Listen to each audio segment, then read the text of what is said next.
Just গ্রামের পরিবেশ গ্রামে না আসলে বোঝা যায় না, ঠিক আছে? শুরু থেকে আমি বলি এগুলো কিন্তু একটা সময় ধানের জমি হয় নাকি, এগুলো একটা সময় ধানের জমি।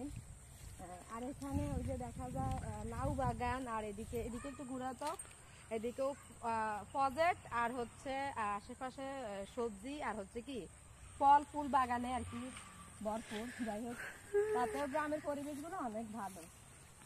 তো কার কার গ্রামে থাকতে বেশ ভালো লাগে অবশ্যই কমেন্টস করে জানাবেন। সামনে আসেন, আরো অনেক কিছু দেখতে পাবেন। আমার ভালো লাগে গ্রাম।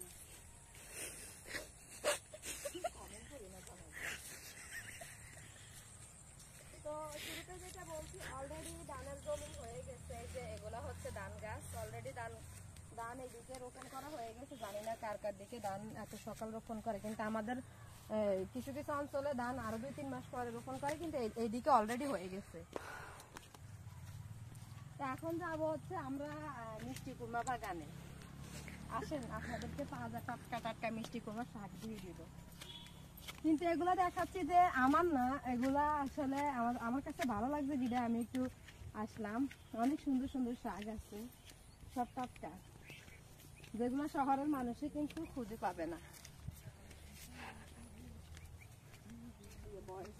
নিয়ে আসার দরকার আছে। এই যে তাজা কি সুন্দর কচু, যেগুলো ঢাকা শহরের মানুষে পায় না। বিশেষ করে এই যে মিষ্টি কুমড়া গাছগুলা, মানে এত সুন্দর, দেখলে মনে হবে যে কাঁচা খাই মিষ্টি কুমড়া পাতাগুলা। ওইদিকে লাউ বাগান আছে, এদিকে একটু ঘুরে ঘুরে দেখা। ও আমার ক্যামেরাম্যান এখনো নতুন, তো এই জন্য তাকে শিখিয়ে নিতে হবে। যাই হোক, শিখাতে পারবে আশা করে। ওইদিকে বাগানগুলো একটু দেখা। বাংলাদেশে নোয়াখালীতে যখন বৃষ্টি হয়েছে, নোয়াখালীতে সর্বোচ্চ ক্ষতি মানুষের যা হয়েছে, কিন্তু বেশিরভাগ গাছের ভিতরে কাঁঠাল গাছের ক্ষতি হয়েছে। নোয়াখালীতে অনেকেই বলতে পারবেন যে এই বন্যাতে অনেকের কাঁঠাল গাছ মারা গেছে, ফল গাছগুলো বেশি মারা গেছে। এই যে এখানে দুন্দুল গাছ আছে, অলরেডি গাছে এই যে ছোট ছোট দুন্দুল ধরে আছে, অলরেডি ছোট ছোট দুন্দুল ধরে আছে গাছে। গ্রামের মানুষেরা কিন্তু কষ্ট করে খাবে, এতে করে কিন্তু তাদের শরীরও ভালো থাকে। আর আমরা আসলে শহরে যারা থাকে তারা গ্রামের এসবে, যেমন এই যে টাটকা টাটকা, আমরা এই যে কলমি শাকগুলো, এগুলো অনেক চিকন চিকন শাকগুলো কিন্তু খেতে অনেক টেস্টি হয়।